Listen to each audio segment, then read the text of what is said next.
Tonight we're going to look at an Old Testament story, and we're going to tie it into facing fear. And we live in this world today with a lot of uncertainty, a lot of fear, a lot of challenges. This world is ever changing, and it's just bringing new stuff and new challenges to us all the time. And so when we talk about "I'm not afraid to face tomorrow," that statement carries some weight to it.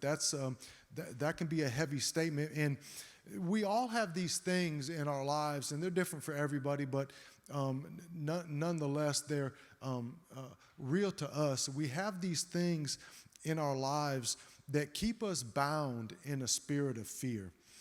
It could be, I'll never stop using. I'll never get my kids back. Whatever it is, there's these things that keep us bound in this spiritual realm of fear. And, we remember that the Word of God says that He didn't come to give us a spirit of fear. 2 Timothy 1:7, it says that God did not give us a spirit of fear or timidity, but power, love, and sound discipline. And I think that when we start to grasp that fear is not from God, it gives us a little crack of a door open that we can start to look through when we look at facing tomorrow. And so tonight we're really just going to look at how our faith in God can empower us to stand firm when we face uncertainties of tomorrow. And no doubt, man, there are going to be significant uncertainties for all of us throughout our lives, throughout our walk with Christ, throughout our recoveries. And so we just have to be hyper aware that when we face fears, what's our approach? How are we looking at them? What's our attitude going into them? All of these things. And so we are going to dig into an Old Testament story that talks about both fear and faith. And if you have your Bible, we're going to be in 1 Samuel 17 tonight. Because of time, I'm going to just skip around a little bit, paraphrase some stuff. But we are going to be looking at the famous story of David and Goliath tonight. Now, this is one of the most popular stories in the Bible about courage and faith and triumph over huge odds, things that we all face. And it really does serve as this reminder about unwavering faith and courage that we too can overcome the challenges that we're going to face and whatever tomorrow may bring with those. Now, this story gives us great insight on how to approach these fears with this unwavering faith in God and this deep-rooted trust in God.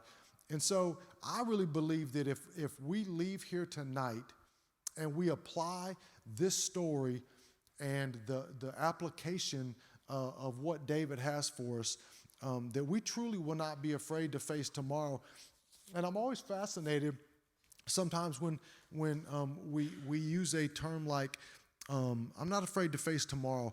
And that sounds neat, like it could be on a T-shirt in the Christian bookstore, a nice little bumper sticker. But when we declare that I'm choosing to not be afraid tomorrow, it's a pretty broad term because it's easy to not be afraid to face tomorrow when I'm not sure if I want Arby's or Taco Bell. Like, that's not going to really impact my life a bunch. So it's okay to face. But what about facing tomorrow when your spouse just said, hey, I don't love you anymore. I want a divorce. Or how about not being afraid tomorrow if you're not sure that you're not going to get high tomorrow?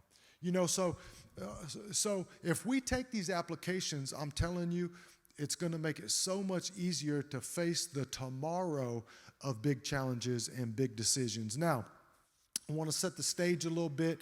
So to truly appreciate David's strength and courage and faith when he was facing Goliath, we really have to just understand kind of how this story came about. And man, when I was reading about it and praying about it, it really it struck so much of my own story in this that I was like, man, I did that. I felt that. I looked at it that way. And so the Israelites were engaged in this long standing conflict with their enemies. And I don't know about you guys, but I've had long-standing conflicts in my life with hurts, habits, hang-ups, bad relationships, whatever it is. And I just feel like there's a lot of us in here tonight that need that freedom from those long-standing conflicts in our lives. The Philistines had this champion warrior named Goliath. Now, he struck fear in the hearts of everybody around because he was not built like everybody else. He was immense in size and just, I mean, if you could imagine the biggest thing that you would ever look at and face, that was him. If you look at 1 Samuel 17:4, it gives this term in cubits, and I don't really have cubits on my calculator, but it really translates to 9 feet, 9 inches tall. That's what Goliath stood. I mean, that's pretty big. I'm 6 foot, and so I'm thinking about if I was David looking up into the eyes of Goliath, man, it would have no doubt but to strike fear. And I don't know, again, I've faced a lot of giants in my almost 17 years in recovery. I mean, a lot of giants that appeared 9 feet, 9 inches tall.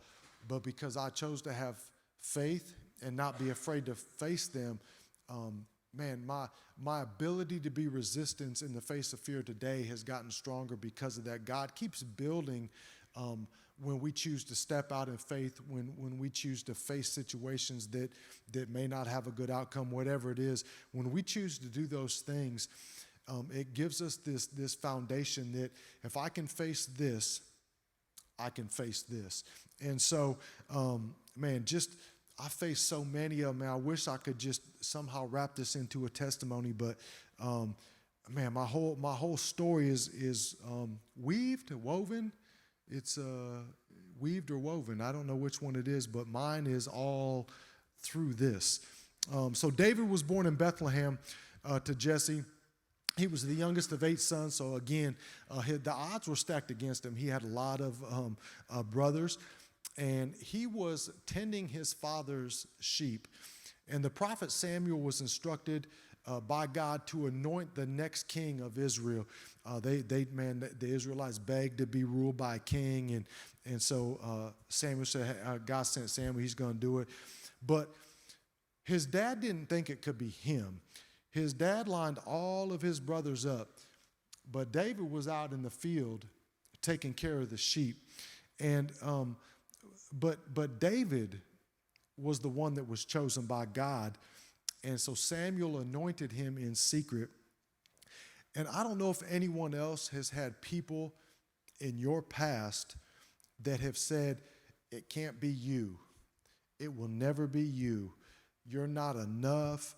Man, you can't overcome your past, whatever it is. Man, I'm so sorry that those people spoke that over you. But we're like David. It doesn't matter what man says over us and speaks over us. What matters to us is what the Word of God says to us and over us, that we're overcomers, that we're the head, not the tail, that we are co-heirs to the throne. And so, man, whatever anybody spoke over you, David's own dad said it can't be him. He's just out tending sheep. And David's story had this twist, but it was like, but God. Dad says I can't, but God says that I can. Now, we've talked about it for a minute, but he was tending sheep. I don't think it's a fancy job. I'm pretty city. I did come from Iowa, and there were a lot of farms, and I can remember driving around with the windows down, and farms smelled really bad. Now, they were cows in Iowa, but I'm imagining that sheep smell the same way. So, dirty and smelly. I can't imagine David in the field with dirty and smelly sheep, and his dad says, "Nah, it can't be him." I need us to understand that we should never, ever minimize the small things in our life that we are doing that will set us up for bigger things later on down the road. The Bible says, don't despise the days of small beginnings. It's when we can put our faith in the small things. Again, it's that foundation that allows us to put our faith in bigger things down the road.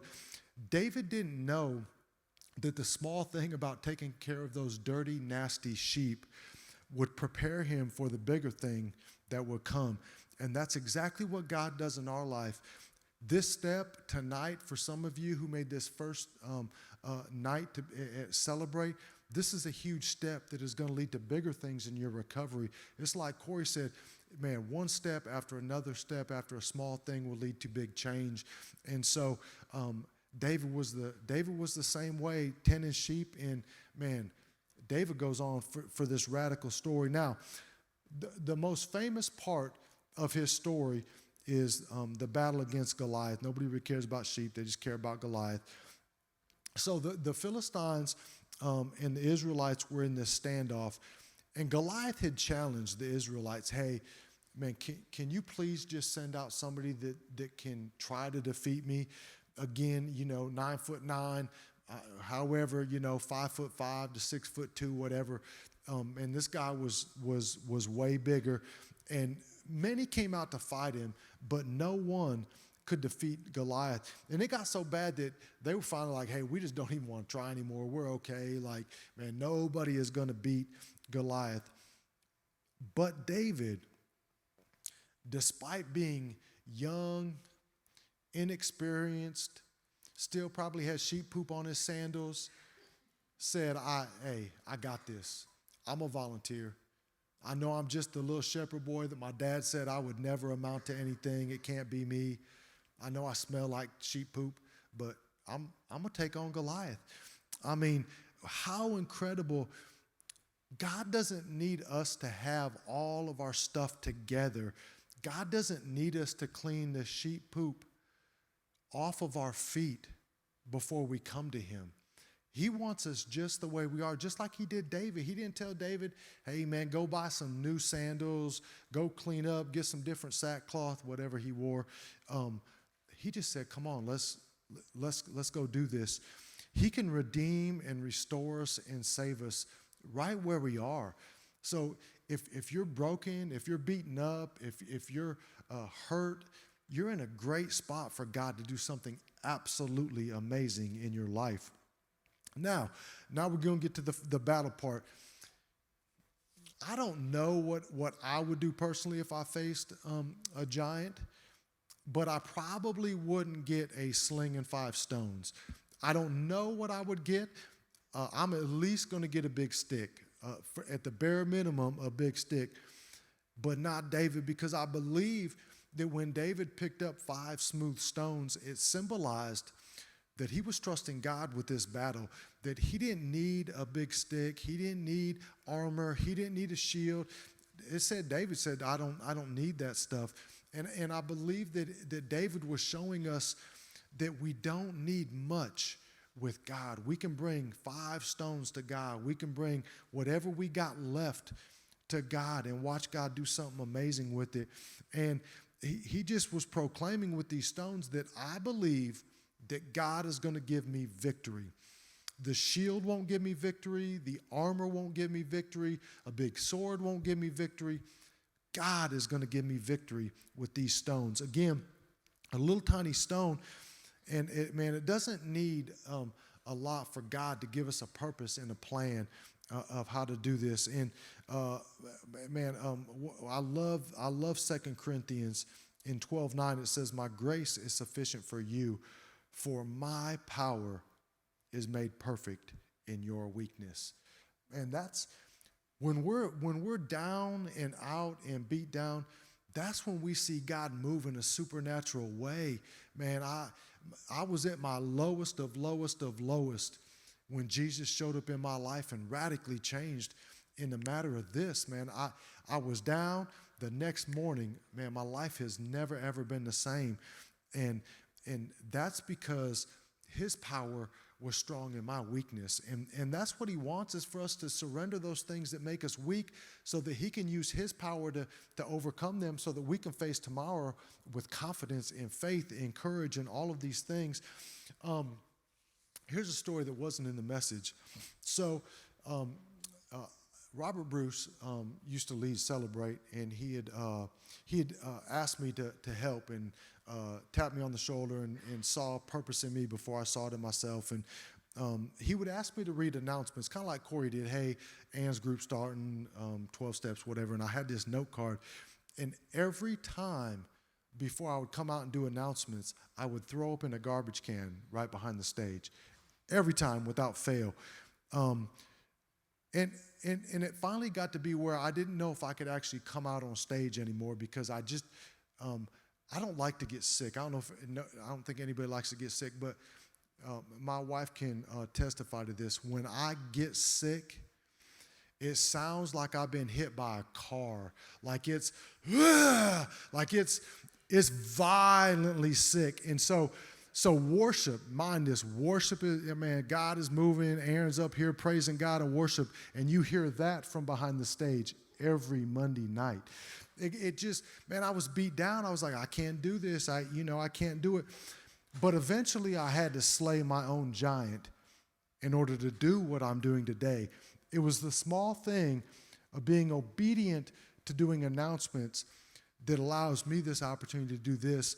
And praise God, I haven't got sick in a while from wanting to come out here and do this. So our part is obedience. That's our part, obedience. If God says do it, we do it. If God says surrender it, we surrender it. If God says change it, we change it. If God says cut them people out of your life, we cut them out of our life. If God says I want you to be a speaker, then you've got a face thrown up behind the stage. It's our job is obedience. So will you choose to be obedient to God? Because I believe there's some of us sitting out here tonight that know that God has told them to make different changes, and you're just not being obedient to that.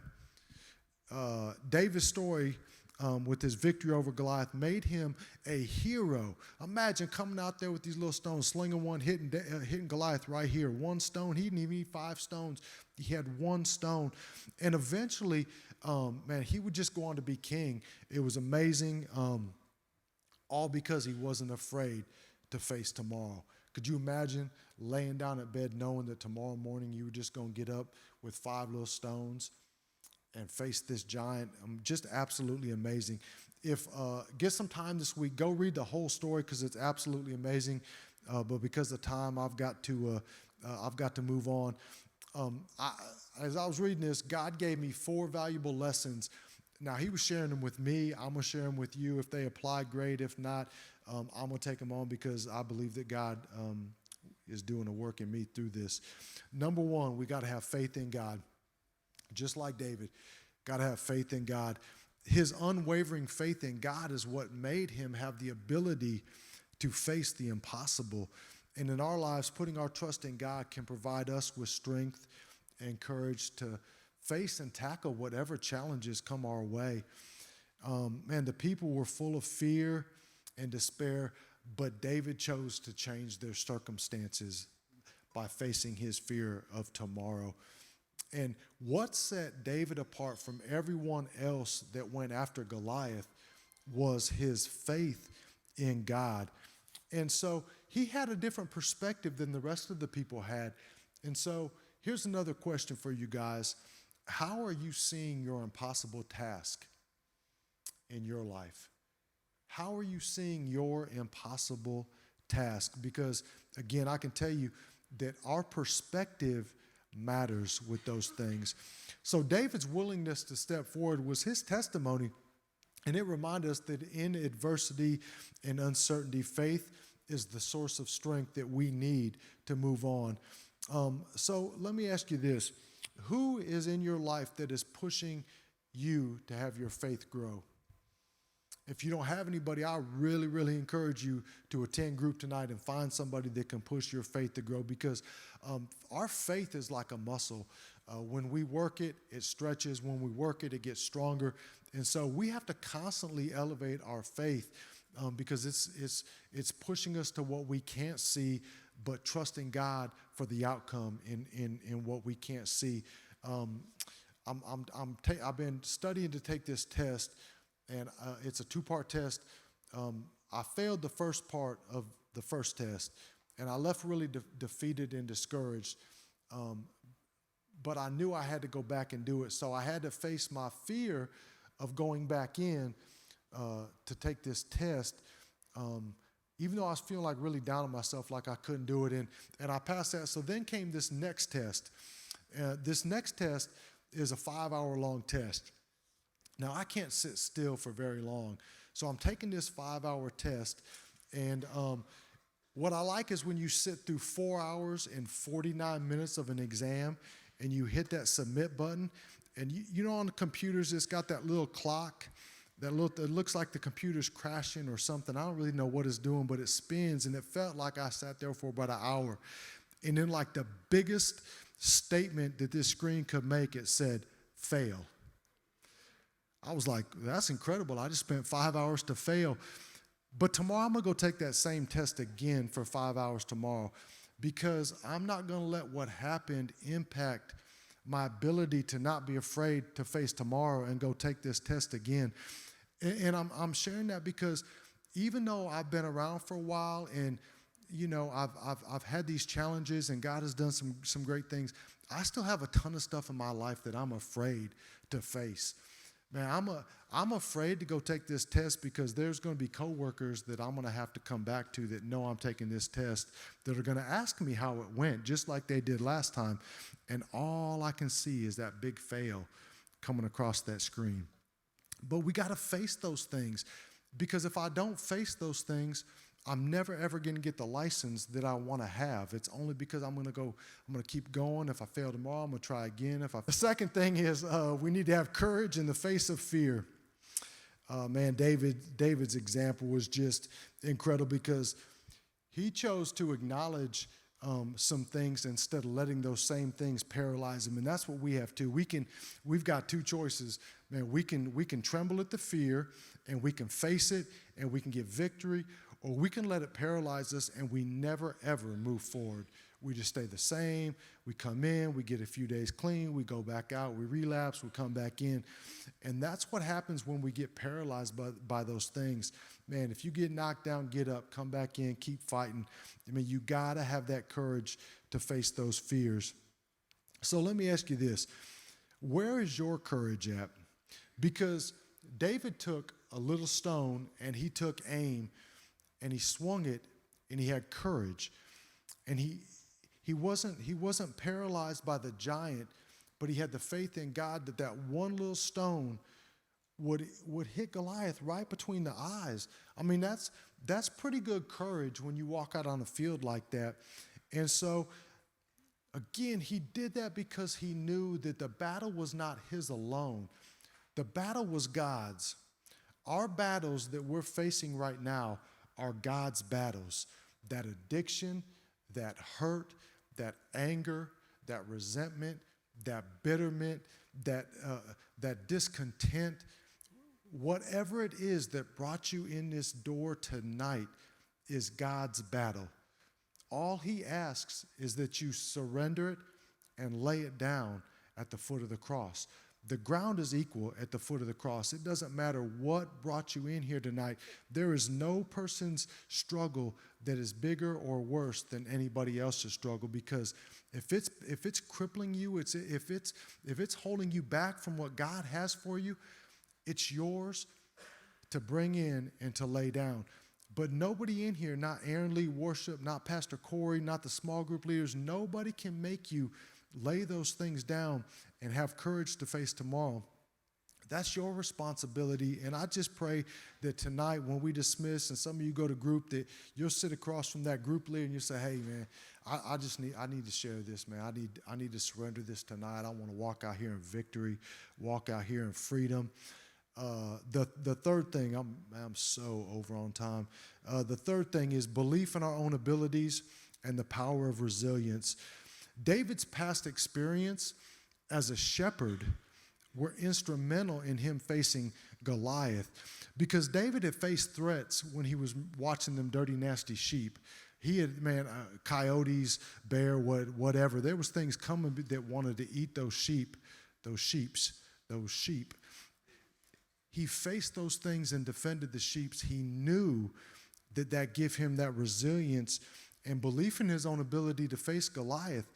And so we need to look at some of our past victories in our own lives and take from those experiences when we face what's next. I remember what God did in my life, and because of what I've watched him do in my life, I'm not afraid to face things today.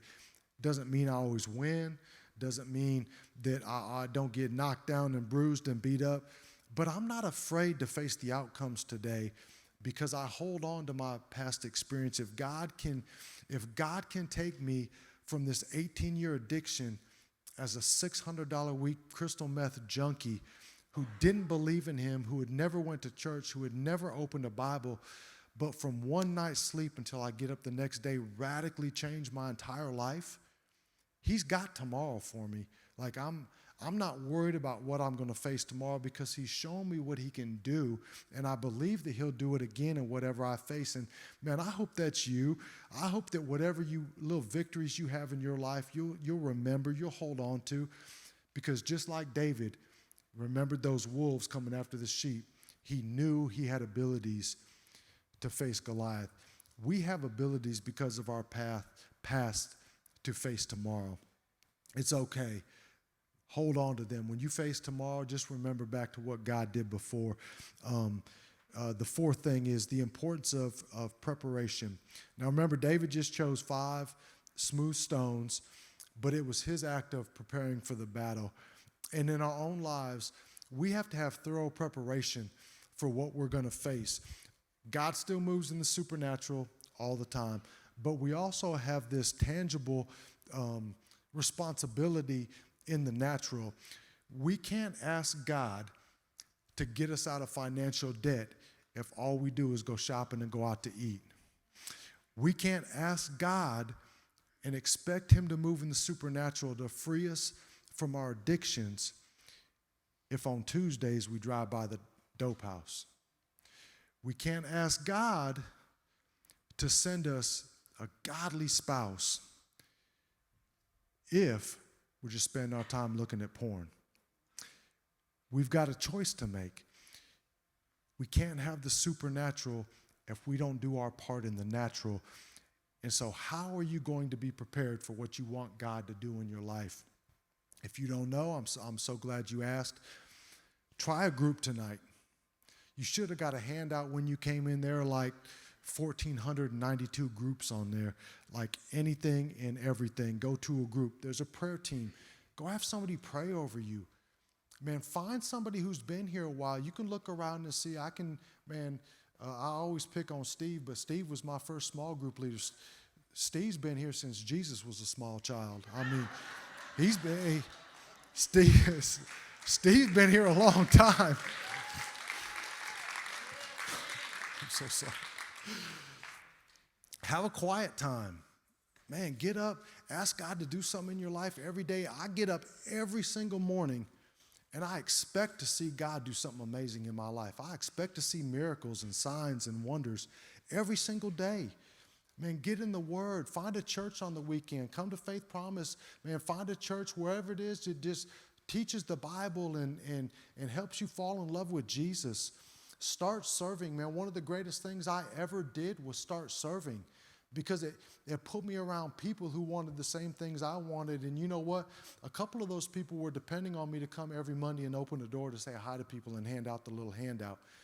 I had accountability. People wanted me to come. And so, man, what giants do you have to face this week, and how are you going to prepare for those challenges? What strengths and what relationships can you rely on and depend on?